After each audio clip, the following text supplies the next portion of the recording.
its beginnings were humble. State-of-the-art gaming when I was young was a Ziploc bag with a Xerox cover sheet and a hand-copied disc stuck in the Ziploc bag. The whole concept of the home PC was really just emerging. But it eventually becomes one of the biggest gaming platforms of all time. PCs, it's in the neighborhood of like 100 million homes in the US, and about 60 million of those are playing games, which is just a phenomenal number. There are a few snags along the way. Of course, they got it badly wrong because most of the games were just frankly... Nobody's ever going to want to play games on, something that's so obviously a business machine. DOS was not fun. DOS was not fun for most people. But like any good story, it beat the odds and came out on top. They literally, within a very small number of years, became the ubiquitous, platform for gaming. This is the rise of PC gaming.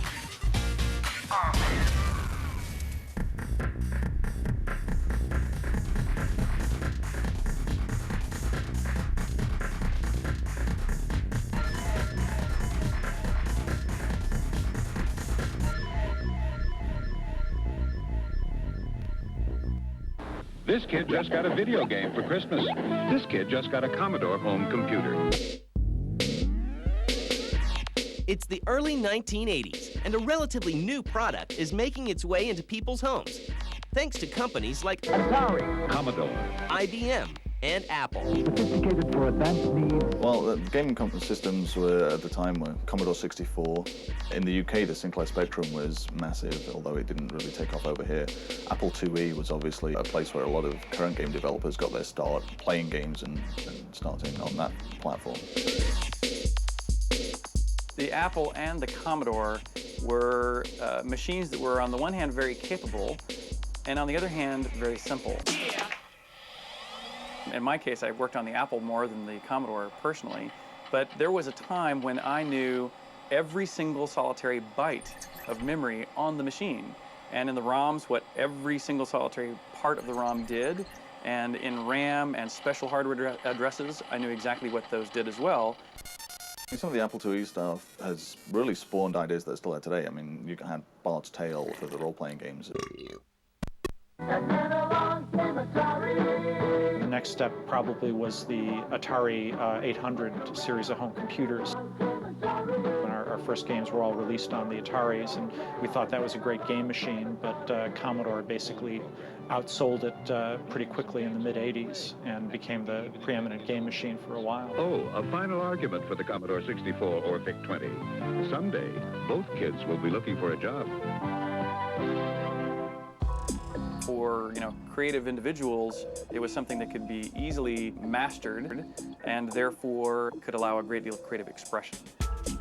The early days of computer gaming are anything but spectacular. Well, there weren't big computer stores with masses of marketing dollars behind the products in the first place, and so they would be tucked away as computers in general were just sort of starting out. The whole concept of the home PC was really just emerging. A lot of the games were in envelopes or a Ziploc bag with a Xerox cover sheet and a hand-copied disc stuck in the Ziploc bag. And usually these games were just hung on pegboard, so to speak, at the local computer shop. And a lot of that stuff was just done by mail. A lot of the business was run by mail, where fans, who were a very small community of people, would be able to just send their $10 to a Richard Garriott, and he would probably personally stick the game in the envelope and mail it off. When I was young, that's how I actually first got into the business, was self-publishing, spending what I thought was a huge amount of money, $200 on Ziploc bags and Xerox cover sheets, and published my first game by hanging it on the pegboard at the computer store. But that was truly state-of-the-art. I mean, it looked every bit as good as the other few game companies that were out there making games at that time. Well, the development cycle of games in the early period was very short. Basically, it was, one guy working a year or so and getting out a game. In those days, all you needed in order to have distribution was some kind of a Xeroxed or a mimeographed manual, sometimes offset if you were really upscale. But that doesn't stop early developers from making their mark. There were actually some pretty famous games that went out that way. The original Castle Wolfenstein by Silas Warner, that went out in those days in a Ziploc bag. Richard Garriott's first game, Calibeth, that California Pacific put out, had a very plain-looking cover. It looked, almost like the early D&D books. Some kind of art that you'd be ashamed to put on a school project today. In 1982, Richard Garriott is among the first to push the industry forward. During the era of Ziploc bags, very quickly, the Ultimas that I was making became bigger in the sense of they were bigger games. They took more time and more effort to make than most of the other games at that time, which were coin-op arcade game knockoffs. I was actually the first person to say, I don't really want this in a Ziploc bag. I want my game in a box. And not only do I want it in a box, but I want things like a cloth map of the world, and I want instruction manuals that describe the rich history of the world, and that all these materials kind of lend to the reality of this virtual world that I want people to go explore. And Sierra was the only company that would guarantee me the materials they wanted my game to be in. So that's why Ultima 2 was published by Sierra, and Ultima 2, I believe, was the first boxed PC game. Meanwhile, as computer games began getting bigger and Apple, Commodore, and Atari are duking it out, IBM releases a new PC that will change everything.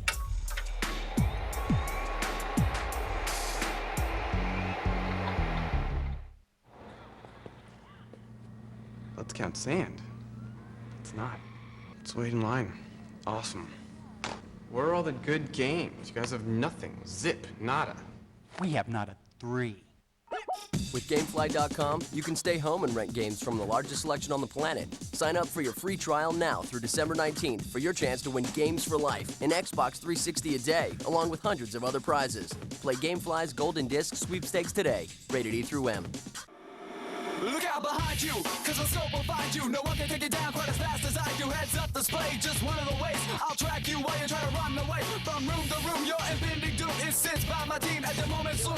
Team ops ain't got nothing on me. A hot LZ like a petting two to me. Put up your shield, but you won't get far. Have you seen my LAZER? Laser tag, arena action, your backyard. Hone my skills every single day. Laser tag takes you all the way. Each sold separately, batteries not included, major pumping required.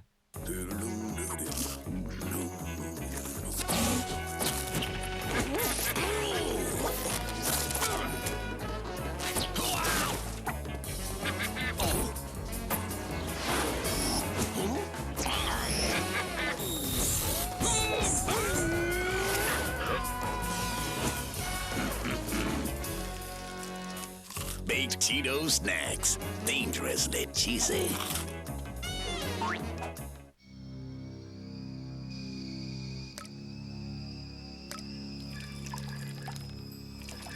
It's already taken over Japan. 4 million people caught in its grasp. And now, it's coming here. Be the hero. Dragon Quest VIII. Available November 15th. Rated T for Teen. 3 years from now, I can see myself in a house of my own and still learning the trade. Now, I'm an EOA technician. Basically, I deal with the satellite linking between locomotives. I got my associate's and bachelor's degree from ITT Tech.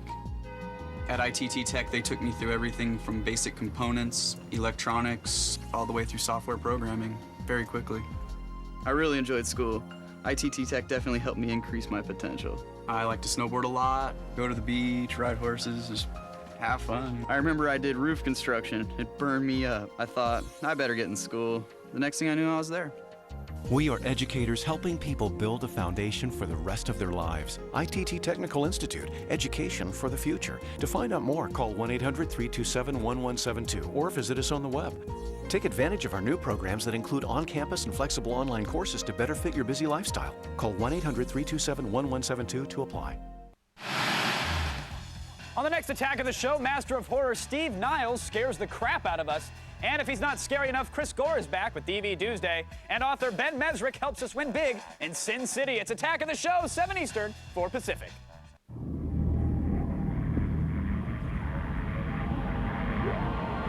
In 1984, the IBM PC-AT is released.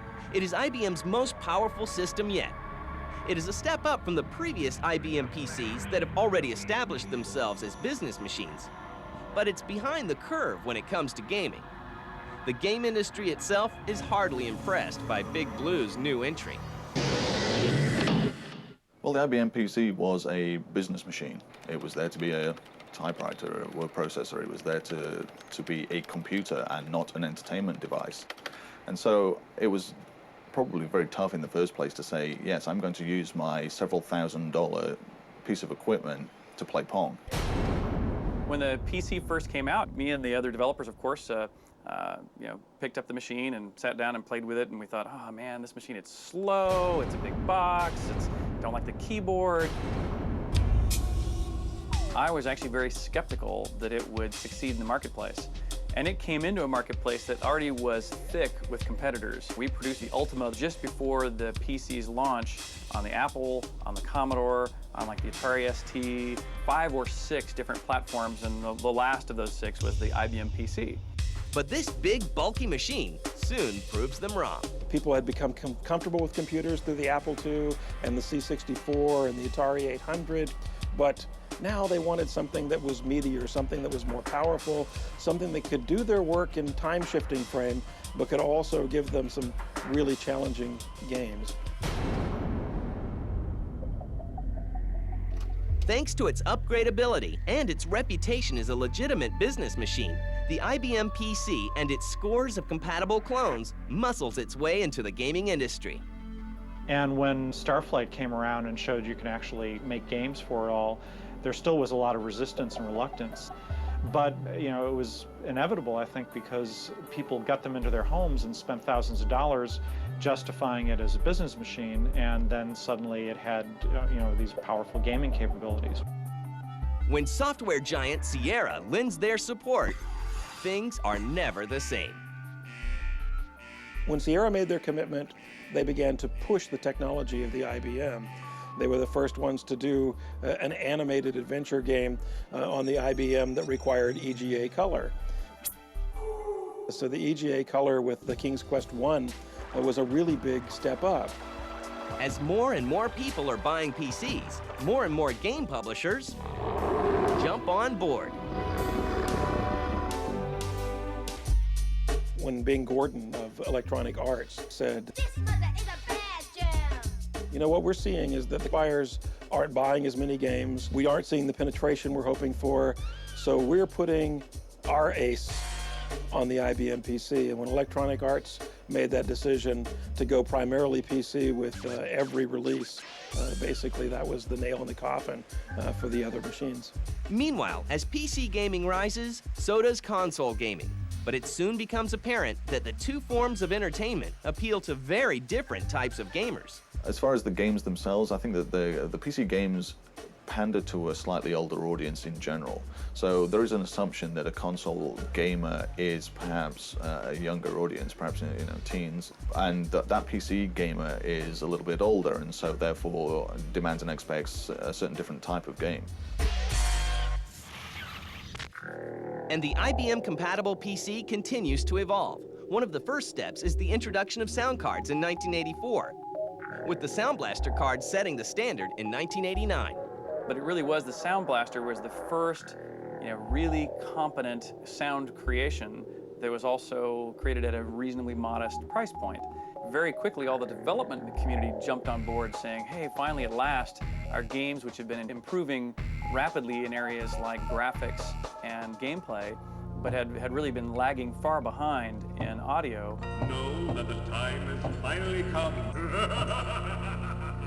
It was a much needed step forward that since all the developers jumped on board, therefore all the consumers jumped on board. By the early 1990s, the IBM PC is booming as a game machine. Everything from role-playing games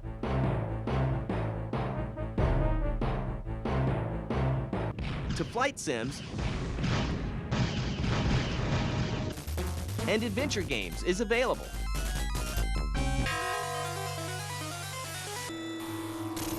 Now, in the early 90s, we had the speed of machine, the high resolution of graphics, and in general, the technology to be able to tell these graphical stories the way, you know, King's Quest. Even the Ultima games. Stand back! Backlin, I shall outline my plan to destroy Britannia. And Wing Commander were able to do very well. With Doom, one of the biggest keys there, aside from the fact that it was a huge step forward as far as the graphic capabilities that we'd seen on a PC, we could see these colors, we can hear these sounds, we could have a very impactful experience playing the game because it was frankly terrifying. On top of that, there was the multiplayer. And the fact that you could actually link up a couple of machines in an office and play.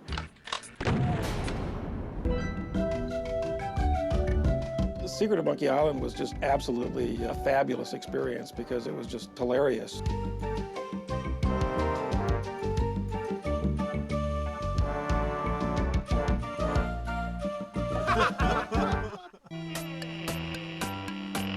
Alone in the Dark, which was one of the first real 3D adventures. Even though it was polygon looking and as blocky as could be, there were elements of that game that were just spooky. Of course, it's the one that really pushed 3D adventure gaming. But PC gaming is not without its flaws. One of the biggest headaches for PC gamers is DOS, the operating system that IBM PCs have been using since they first appeared in 1981. Oh, well, we all hated DOS. DOS was not fun. DOS was not fun for most people. But unless you have some kind of 3 high-level degrees in programming, knowing exactly what those commands are to get things to work is just a nightmare for everybody involved.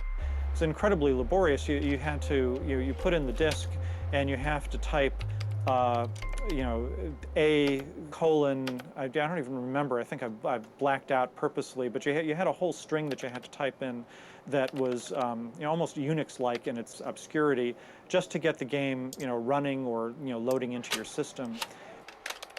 It was a great pain. But the solution to all these problems is just around the corner.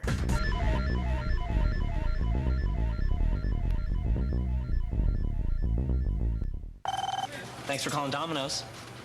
3 people? Everyone wants something different. Oh, it's okay, sir. We get this all the time. That's why we've got our 5-5-5 deal. 3 pizzas, $5 each. Yeah, it is a great deal. You're very welcome. I love you too. The 5-5-5 deal is back. 3 medium, 1 topping pizzas, $5 each. And now make one a Steak Fanatic pizza for just $3 more. It's the 5-5-5 deal from Domino's. Partners. McPhee and Associates. This is King Brokers. Hi. Now with free incoming plans from Sprint Business, it's easier to say yes when customers call. And when you buy one Nextel walkie-talkie phone, you get the second free.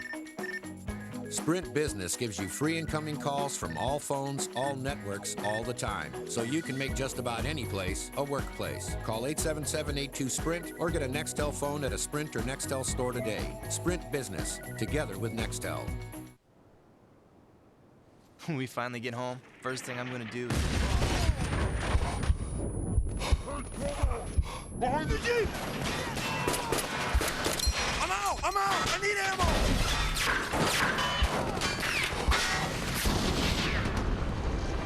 You owe me one! They were America's most legendary infantry unit. And though every man was different, they fought as one. Big Red 1. Call of Duty 2, Big Red 1, rated T for teen. Wish your job was actually getting you somewhere? Do all your friends with careers seem to be zooming right past you? Now there's a degree that can launch you into a serious career fast. DeVry's new electronics and computer technology program. So fast, you learn your degree in less than 2 years. But you need to move fast because classes are starting real soon. So go to DeVrySuccess51.com now. Get their free guide to today's hottest careers. And see how their new tech program is all about you. You learning hands-on. You getting one-on-one attention. Flexible class schedules, so you can keep your job while you study. Then pretty soon, not only will you have an outstanding tech career started, a lot of other cool things will start zooming your way too.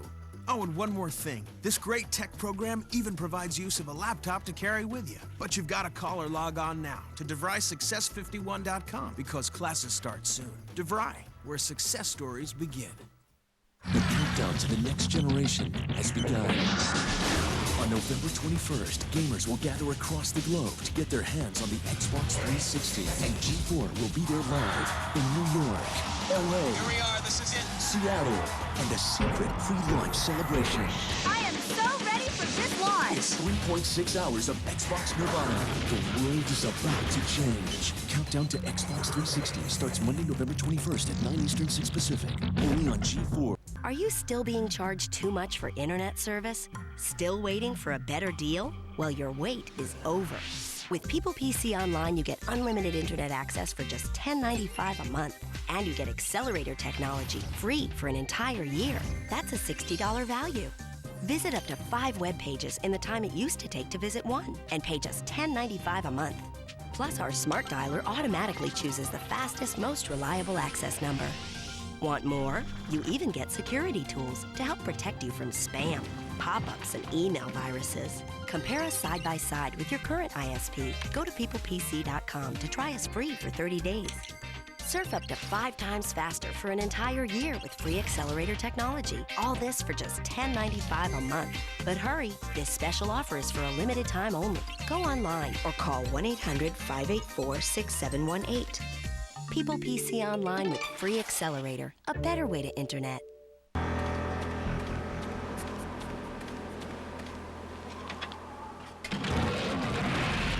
As the PC continues to build momentum through 1995, the need for a uniform standard in PC software and hardware becomes apparent. The solution is Windows 95. Thanks to this new operating system and DirectX, the PC industry has a standard that helps ensure PCs will run smoothly and reliably. The coming of more standardized 32-bit platforms, and particularly Windows, was a really great thing for computer games. It's great to be able to stick in that CD and expect it to work and not have driver issues. That's good for everybody because nobody wants to futz around with their operating system when they're actually trying to have entertainment time. And so all of a sudden, everybody's running Windows all the time. There's no more DOS. We were instantly free of all of the QEMM exceptions, of all of the configuring your autoexec.bat and your config.sys. You could just install Windows 95 on any machine that would run it, put Civ 2 on, and away you'd go. It would perform great, it wouldn't crash, and that was just fantastic. Around the same time that Windows 95 is getting on its feet, another innovation debuts, the CD-ROM drive. All of a sudden you needed a medium that could include the increases in the graphics cards and the sound technology. All of a sudden you need to be able to pack that software so tightly that it would no longer fit on 1, 2, or even 6 floppy disks. And so a new storage medium was definitely needed. And with the CD-ROM's introduction is an entire line of games featuring full motion video, or FMV. One of the biggest sellers is a game called Myst. The way that I saw it happen most often was that someone wanted to buy one of these new CD-ROM drives or a new computer with a CD-ROM drive, and they were fairly expensive when they first came out, so you wanted to be able to rationalize it somehow.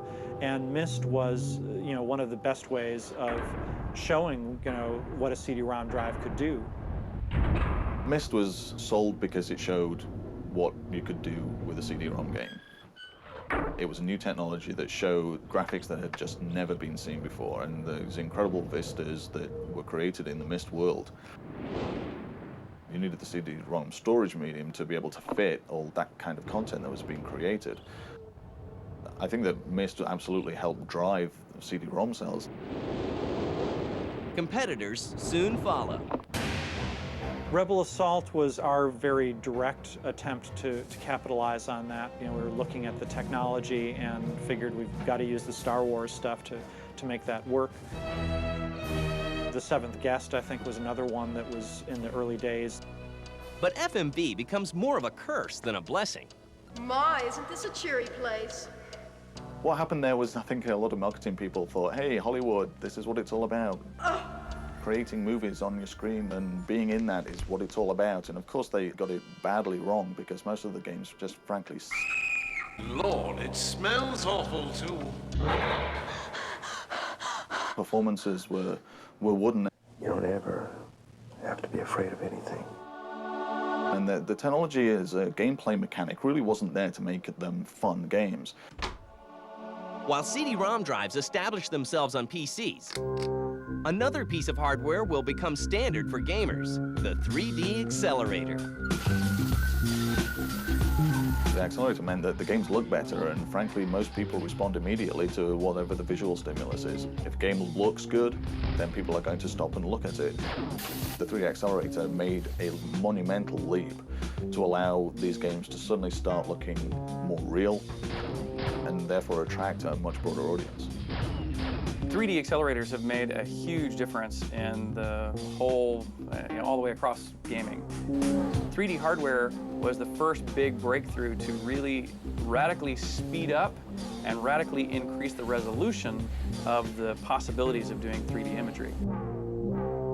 There were probably a couple of killer apps that really got the 3D craze up and running. One would be the original Tomb Raider, which you could compare the software version with the 3D accelerated version, and this was night and day.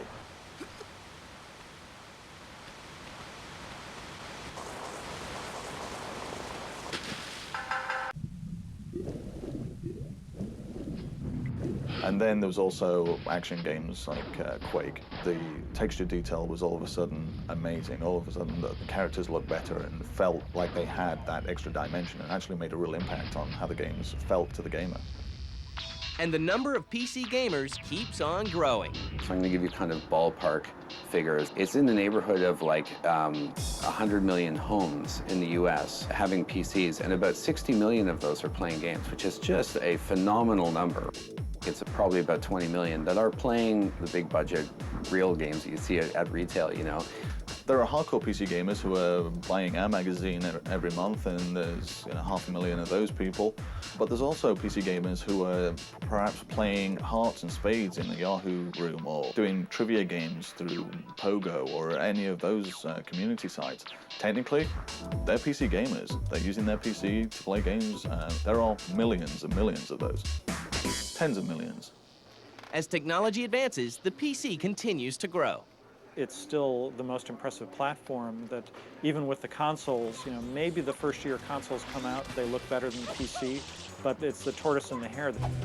And consoles absolutely have various advantages, but it is a very different experience to play something on the PC.